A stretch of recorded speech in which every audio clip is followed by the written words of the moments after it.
दोस्तों कैंडलस्टिक की सीरीज में आज हम समझेंगे ट्विजर बॉटम कैंडल्स के बारे में। दोस्तों ये एक डबल कैंडलस्टिक पैटर्न है और एक बुलिश साइन है। दोस्तों जैसा कि आपको पता है कि इन सारी कैंडलस्टिक का नाम जापानीज है। तो सबसे पहले तो इसके नाम का मतलब समझ लेते हैं कि इसके नाम का मतलब क्या होता है। दोस्तों आप यहाँ पर देख रहे हैं ये जो चीज़ है जिसे हम चिमटा कहते हैं, जो हमें रोटी सेकने के लिए काम आता है। तो इस चिमटा, इसको शायद जापान में इसको ट्विज़र बोलते होंगे, जिसे ट्विज़र भी कहा जाता है। तो इस ट्विज़र के ऊपर से इन कैंडल्स का नाम रखा गया है ट्विज़र, क्योंकि इस कैंडल की जो सबसे बड़ी रिक्वायरमेंट है वो ये है कि इन दोनों कैंडल का जो ये लो होता है वो सेम होना चाहिए। अगर इस कैंडल का लो 100 है तो अगली कैंडल का लो भी 100 होना चाहिए। ये इस कैंडल की सबसे बड़ी रिक्वायरमेंट है। अब आप यहाँ पर देख रहे हैं कि इस ट्विज़र में ये दो यहाँ पर ये दिख रहे हैं, ये दोनों सेम है।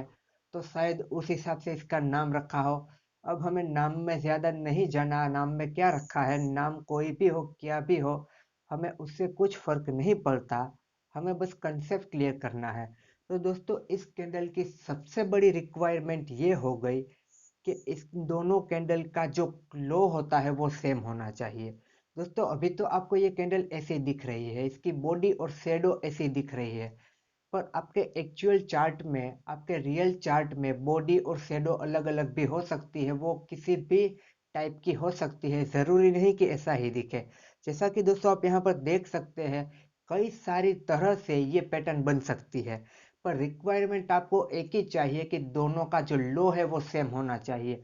किसी किसी में दोस्तों किसी की बॉडी छोटी बड़ी होगी, उनकी जो शेडो है वो थोड़ी ऊपर नीचे भी होगी, पर आपको सिर्फ एक ही चीज़ देखनी है कि एक आपके डाउन ट्रेंड के बाद बॉटम पर आपको ये कैंडल मिलनी चाहिए। ये आपकी एक रिक्वायरमेंट हो गई, और दूसरी आपकी रिक्वायरमेंट ये हो गई कि इन दोनों कैंडलस्टिक का जो लो है वो दोनों का सेम होना चाहिए।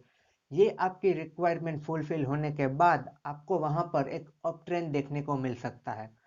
अब दोस्तों इसका नाम है ट्विज़र बॉटम, तो आप उसको वैसे याद रख सकते हैं कि ट्विज़र बॉटम है, मतलब ये बॉटम पर बननी चाहिए, और बॉटम पर बनने के बाद आपको एक अपसाइड मूवमेंट देखने को मिल सकता है। तो अब ट्विज़र बॉटम पैटर्न को हम चार्ट में देख लेते हैं कि ये चार्ट में किस हिसाब से बनती है, और चार्ट में बनने के बाद आप वहां पर ट्रेड कैसे ले सकते हैं। दोस्तों यहाँ पर आप देख सकते हैं कि एक डाउन ट्रेंड के बाद बॉटम पर आपकी ट्विज़र बॉटम कैंडल बन गई है, और ट्विज़र बॉटम कैंडल बनने के बाद आपको एक अप ट्रेंड भी देखने को मिल रहा है। पर जैसा कि हमारे इस कैंडल की जो रिक्वायरमेंट है, तो दोस्तों एक ये जो रिक्वायरमेंट है कि एक डाउन ट्रेंड के बाद बॉटम पर बननी चाहिए, ये आपकी सारी ही बुलिश कैंडलस्टिक की रिक्वायरमेंट है। आपकी सारे ही बुलिश कैंडलस्टिक एक डाउन ट्रेंड के बाद बॉटम पर ही बननी चाहिए, और उसी तरह आपकी सारी बियरिश कैंडल एक अप ट्रेंड के बाद टॉप पर ही बननी चाहिए। ये चीज़ तो आपको सबसे पहले याद रखनी है। और दोस्तों इस कैंडल की जो दूसरी रिक्वायरमेंट है वो ये है कि दोनों कैंडल का जो लो होता है वो सेम होना चाहिए, जो कि आपको यहाँ पर दिख रहा है। अब इन दोनों कैंडल का लो सेम है, तो हमें ये तो कंफर्म हो गया कि ये एक ट्विज़र बॉटम कैंडल है। यहाँ पर इन दोनों कैंडल का जो हाई है वो सेम है, पर आपके एक्चुअल ट्रेड में उनका हाई अलग हो सकता है, उनकी बॉडी छोटी या बड़ी हो सकती है। उस चीज से हमें बिल्कुल भी फर्क नहीं पड़ता। हमें सिर्फ एक ही चीज देखनी है कि इन दोनों का लो है वो सेम होना चाहिए। अब दोस्तों कंफर्मेशन हमें कैसे लेनी है, आपकी ये जो कैंडल है उसकी अगली कैंडल इसके हाई के ऊपर क्लोज होनी चाहिए, जो कि यहाँ पर हो रही है। तो यहाँ पर आप अपनी एंट्री ले सकते हैं, क्योंकि हमें यहाँ पर कंफर्मेशन मिल रही है। और दोस्तों अब आप अपना स्टॉप लॉस कहाँ लगाओगे, क्योंकि यहाँ पर इन दोनों का लो है वो सेम ही है, तो आपको यहाँ पर अपना स्टॉप लॉस लगा देना है। और दोस्तों उसके बाद आप देख सकते हैं कि आपको एक अप ट्रेंड देखने को मिल रहा है, और जब तक आपको ट्रेंड ऊपर की तरफ दिख रहा है आप वहां पर बने रहिए।